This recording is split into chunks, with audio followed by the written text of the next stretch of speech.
Bismillahirrahmanirrahim. Alhamdulillahi Rabbil Alameen. Wa sallallahu ala Sayyidina Muhammadin wa alihi tahirin. We were having our brief jurisprudential points. And in the last week, I was discussing the types of sections in the classification of ibadat. And then I was talking about the types of impurities. There are spiritual impurities and there are physical impurities. We have two broad categories called hadath and khabath. Now when we talk about khabath, that are those things which are physically najis, intrinsically najis, like urine of a non-edible, gushing, warm-blooded animal, mita, an animal which is not slaughtered according to the Islamic method of tadhkiyah. Those things are khabath. If you touch those, or those things touch things with visible wetness, with the kind of wetness, even if you don't see it, but that you know it's there, which is the type which is not just dampness, but wetness, then it transfers najasat, and the next item becomes mutanajis. So, those things are called khabath, those physical impurities. The second type that we had was called hadath. Hadath are those spiritual impurities. These are things in which we have occurred to us, which puts us into the state of a spiritual impurity. And there are two types, hadath al-asghar and hadath al-akbar. The minor spiritual impurity and the major spiritual impurity.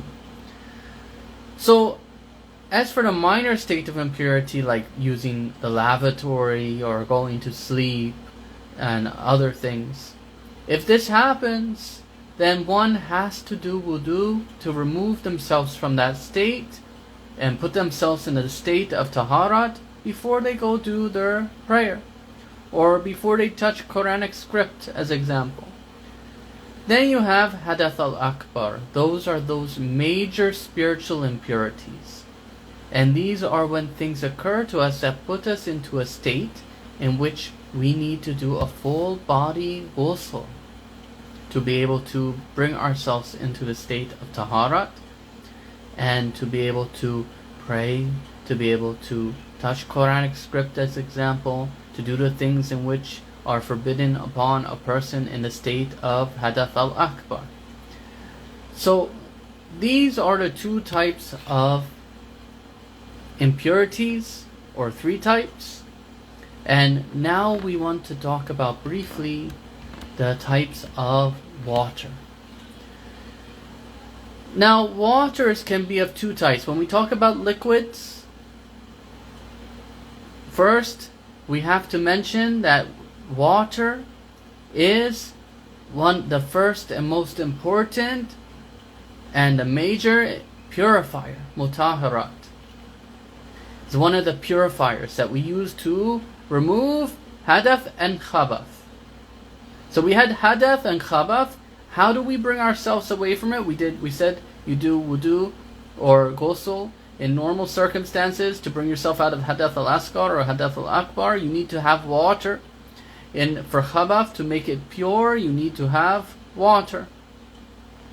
So there's some other purifiers, but for now we'll talk about water.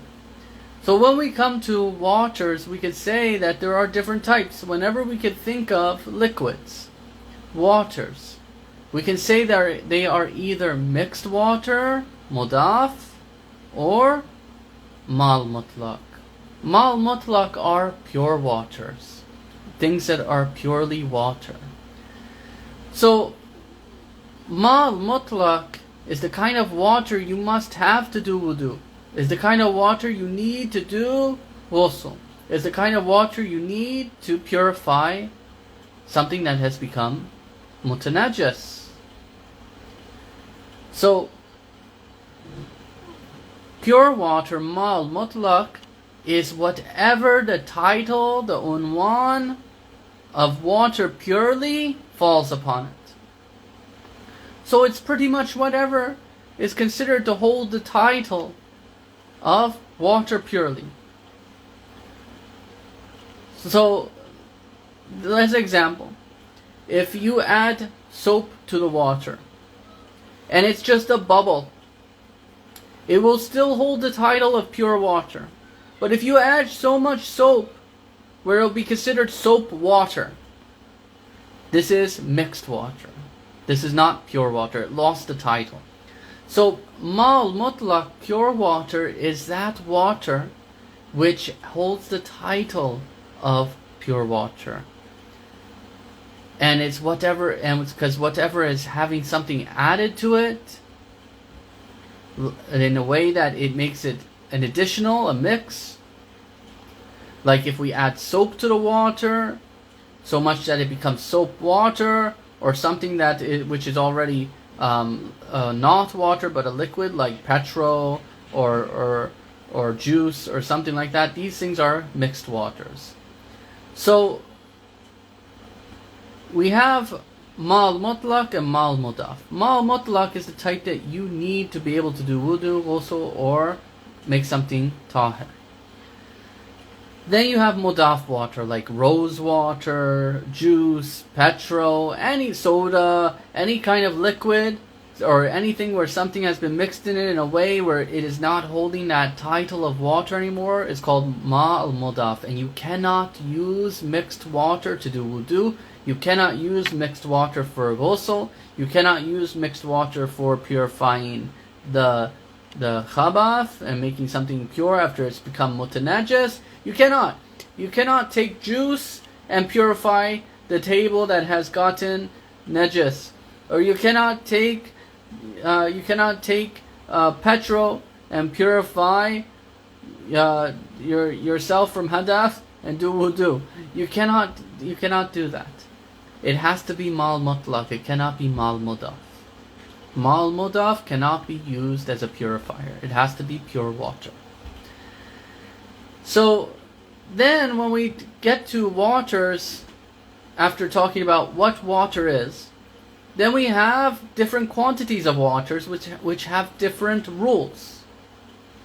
We have small and large water, kalil and kathir water. So kathir water is like rivers, springs, rainwater, mal matar, core water, and then we have kalil water. Kalil water is anything which is less than core water. So you could go to your marja taqlid and you could see what he has determined core amount to be.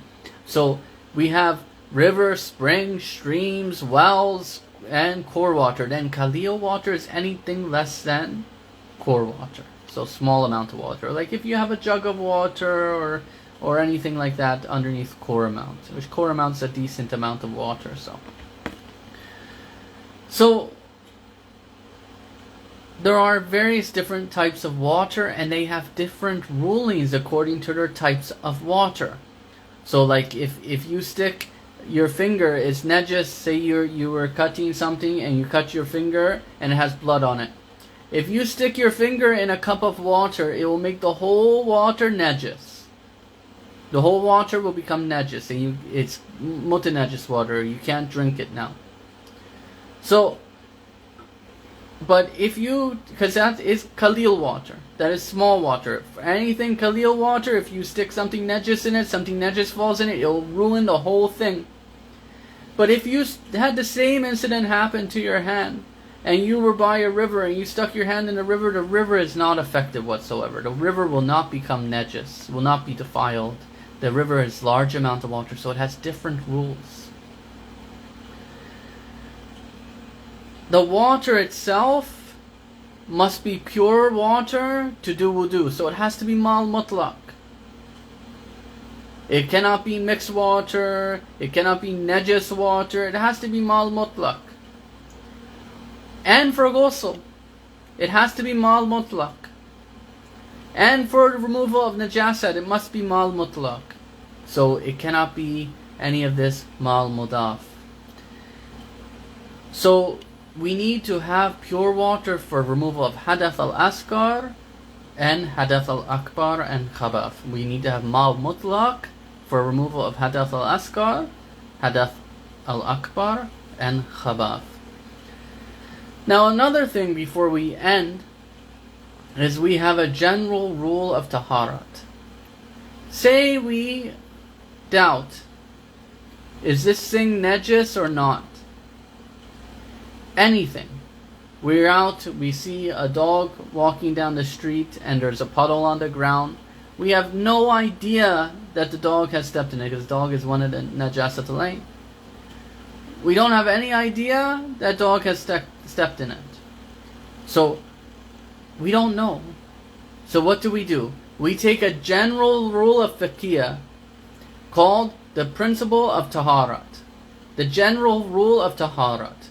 That is, anytime we don't know the status of anything, we have no knowledge of it being najis, we have no knowledge of it, then we'll rule it as tahir. Whenever something has a subject which we don't know if it's najis or not, we have no previous knowledge, it will be ruled as tahir. It will be ruled as pure. But if we knew it was najis, like we seen the dog step in the puddle, or the shirt we knew was najis, and we don't know if it's become tahir, then we'll use a different rule. We'll use the rule of istishab, which is never negate your certainty with doubt. So we pull the previous knowledge, the previous status, what we knew first, and then we bring it over to solve the doubt. So in the instance of the shirt being najis, and now we doubt if it's been pure, we will consider it still najis. So those are two general rules of fiqh, the principle of taharat. Whenever we don't know at all if something is najis, and we doubt, is it najis, and we have no previous knowledge that it was najis, we will treat it as pure, we will rule it as pure. But whenever we have previous knowledge of it being najis, then we will rule it as najis with the principle of istishab. So that is everything. Wa akhiru dawana and alhamdulillahi rabbil alameen.